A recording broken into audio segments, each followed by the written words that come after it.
Good morning, genealogy friends. Happy Friday. Sorry I'm a couple minutes late. My phone was not cooperating again.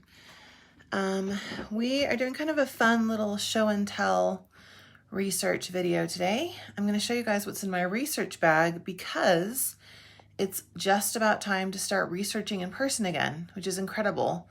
I feel like when the pandemic started, it was unfathomable that it would go this long. I don't know. I mean, it's good that we didn't know, probably, because I think that would have been very depressing. But now it's been so long that the thought of actually going and being around other people researching is beyond exciting. I think obviously this is going to depend on where you are. Some places are already open, some places won't be open for a little while, but the library at the California Genealogical Society is opening up on June 30th. The Family History Library here in Salt Lake City is opening up July 6th. I mean, things are just opening. Museums are starting to open up again. You have to remember that a lot of the historical societies, different, especially the smaller repositories, small in staff, but not necessarily in records, that a lot of them are going to be playing catch up because they haven't necessarily been together working. So if you've been waiting on document lookups, from what I've seen, absolutely everybody is running way behind. So just keep that in mind. I'm going to flip this around. Good morning. Whew. And I was late today. I mean, I was a couple minutes late from when I said, but I was a couple hours late because I had kid stuff this morning, but I still managed to get some new pages out. So they're up in the shops, familytreenotebooks.com and on Etsy. And the new pages, I didn't write them down. I'm trying to think. I don't want to say the wrong ones if they're pages that I decided not to post. But I know I got diploma and graduation. There've been a lot of searches for that lately. Citizenship, diploma, graduation, citizenship. What else did I pull? Family legend. I thought that was kind of a fun one. There's another one that was a little bit, Pioneer. Pioneer was one. And then I got a 3-page bundle. It's actually a 6-page bundle because it's the 3 pages in both right hand and left hand. And then it's in all the colors. So it's actually a 144-page bundle. But the 3 pages are for the 1926 Prairie Census, which is a Canadian census that a lot of people have been waiting for. The reason that there's 3 pages is that once I had filled in the census with all of the forms, there weren't that many spaces at the bottom to add additional household members. I have name and age for other people in the household at the bottom of all of the census pages, and some of them, depending on how crowded things are, don't have that many spots. So I did a 2nd page this time where you could continue the people in the household, and then I was able to add a notes section, and I liked the way that turned out, and I thought, I wonder if I should actually do this for some of the other, like the US Census pages, because I have census pages where I either had to squish people in at the bottom or I had to actually make another copy of the census page and then, put in parentheses, this is a continuation. So I might be doing that. Let me know if that's something that you guys, I don't know how many of you will be using the 1926 Prairie Census, but if you can imagine, a 2nd page that continues the members of the household, tell me if, Kathy just shared information about a full day seminar, in July that's in person and virtual. So check the comments for that. Anyway, the 3rd page in the 1926 Prairie Census bundle is blank so that you can actually put an image of the census on there, or so you can write notes. So anyway, that was a fun one. The census pages is just one of those things where it takes a little bit longer, especially if I'm not familiar with the document, if I've never used it before. And yet that one has just been on my list forever, and I'm not really sure why it took me so long. I'd actually created it a while ago. I just hadn't put it up for sale. So today is the day. And I don't know if you probably saw on Wednesday, I wasn't able to, I got on for a minute. That's right. I got on for a minute and told you guys to go check out the expo hall at the virtual jamboree. But yeah, I got the Polish pages listed.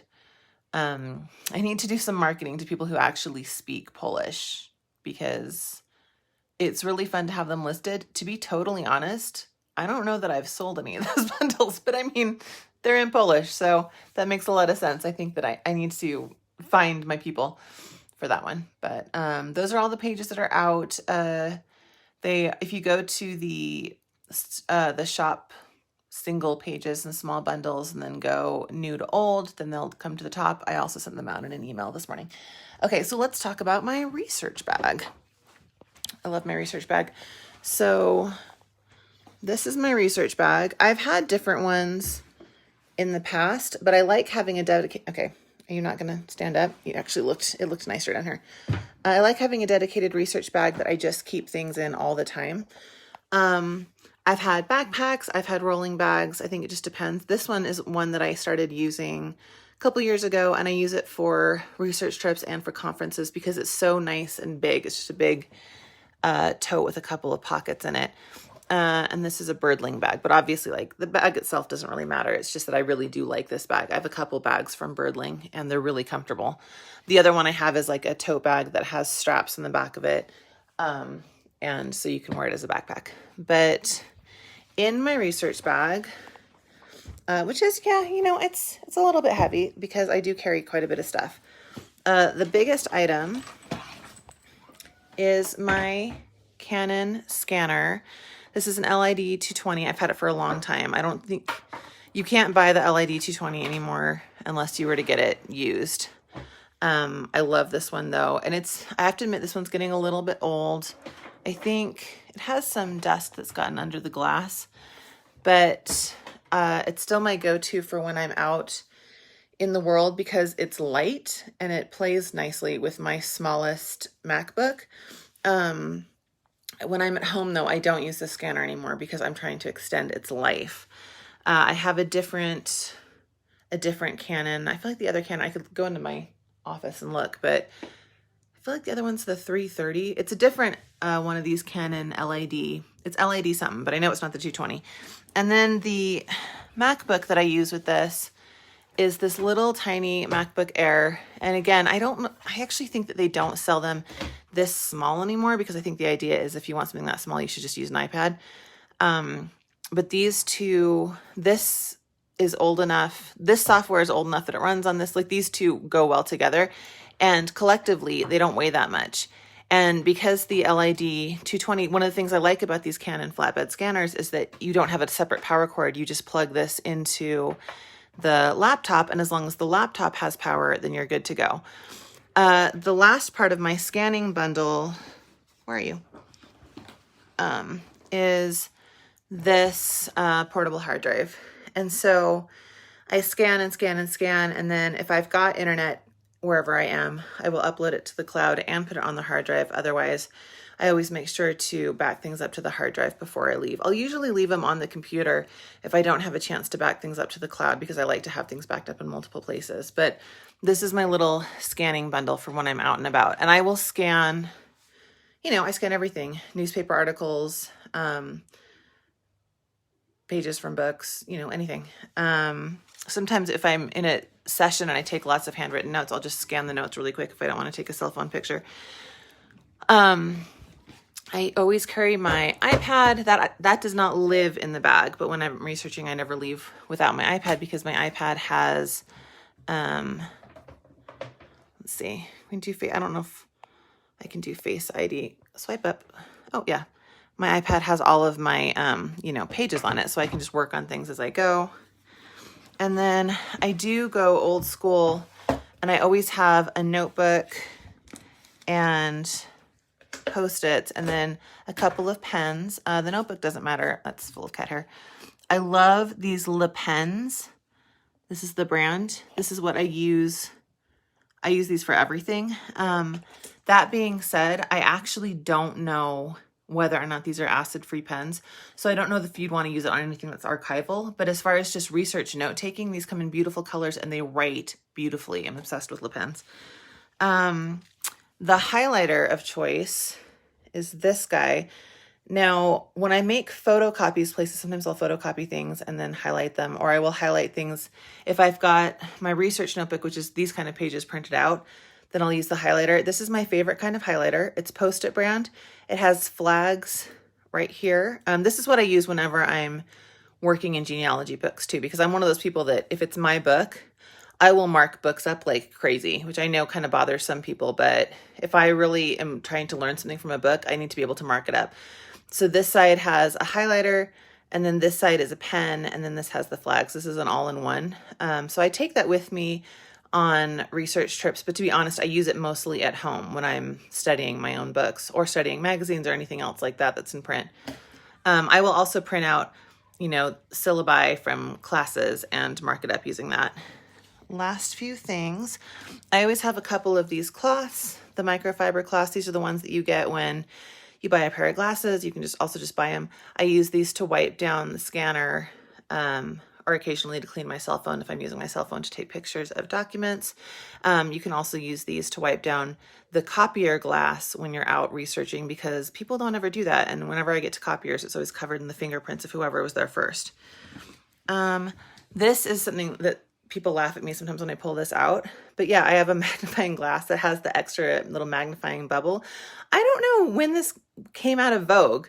People stopped using magnifying glasses. I feel like I have, reasonably good eyesight. I mean, I wear glasses, but I need magnifying glasses all the time when I'm looking at things. So the fact that other people don't bring those whenever they research, I think is really weird. But yeah, I use my magnifying glass right and left. These are Post-it flags. I use these to mark pages sometimes when I'm like going through something and I know that I am going to want to photocopy it or scan it, but I don't want to stop right then. Fair warning, there are places that don't mind if you use these in the books, and obviously it depends on the book that you're looking at.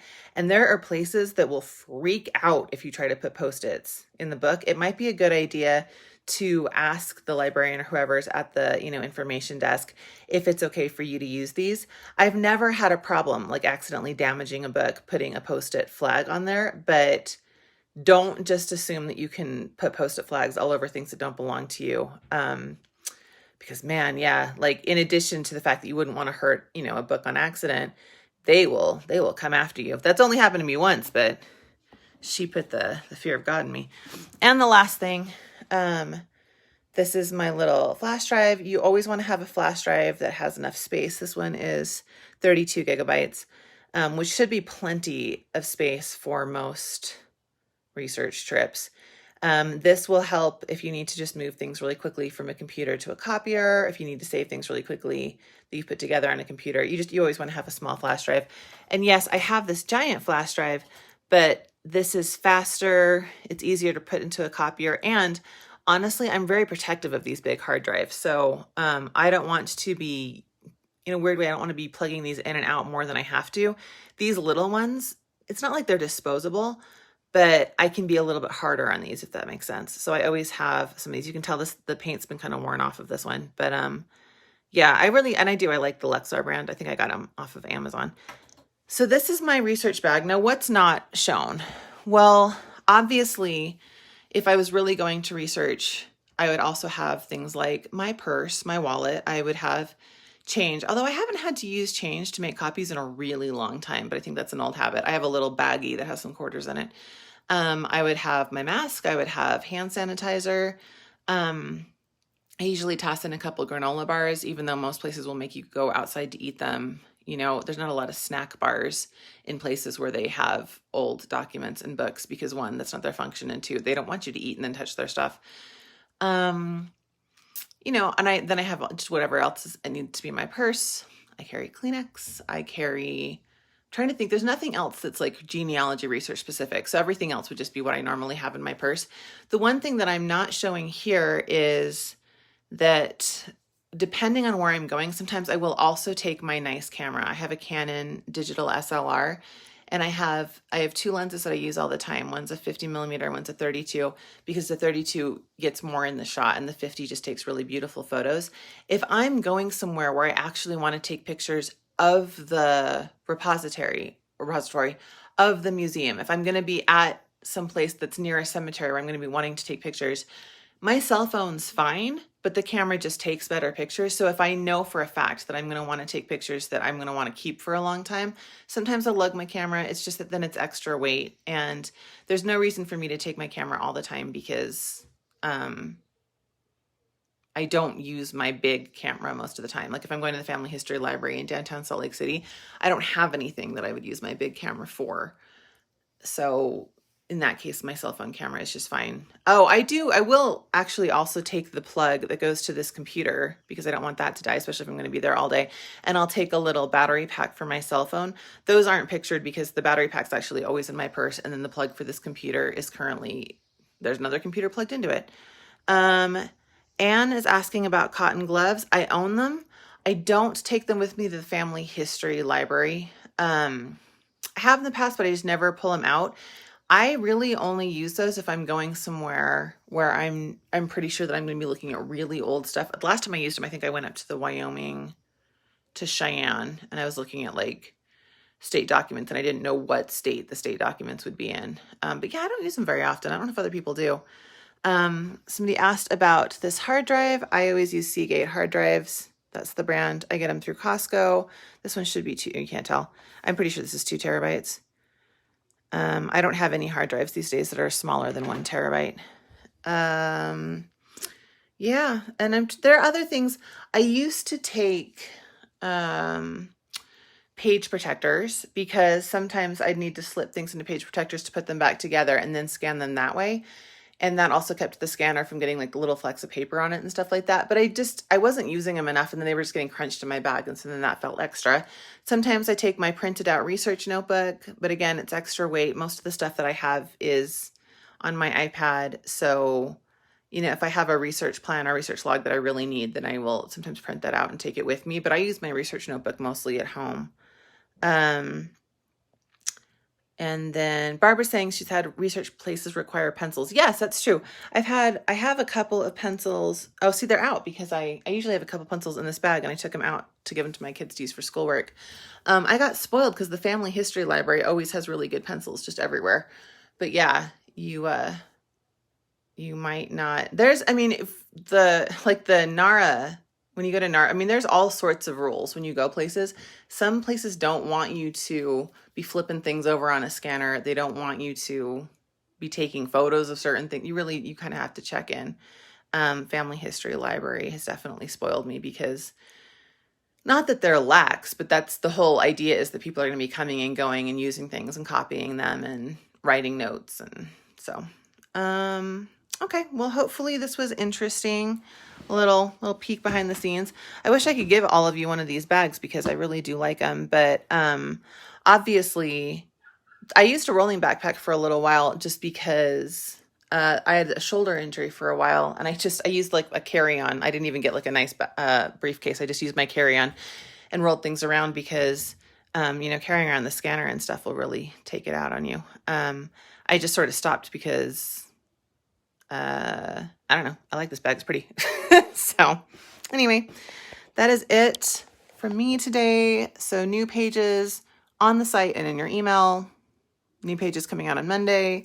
DNA bundle promotion still happening. So if you spend $20, you get the free $10 DNA bundle. But I have not sent it out yet. I've got lots of people who are like, where's my DNA bundle? Nobody has it yet. I'm sending it out Father's Day weekend. My hair gets bigger every time I turn this camera around. All right, enjoy your weekend, and I will see you guys on Monday.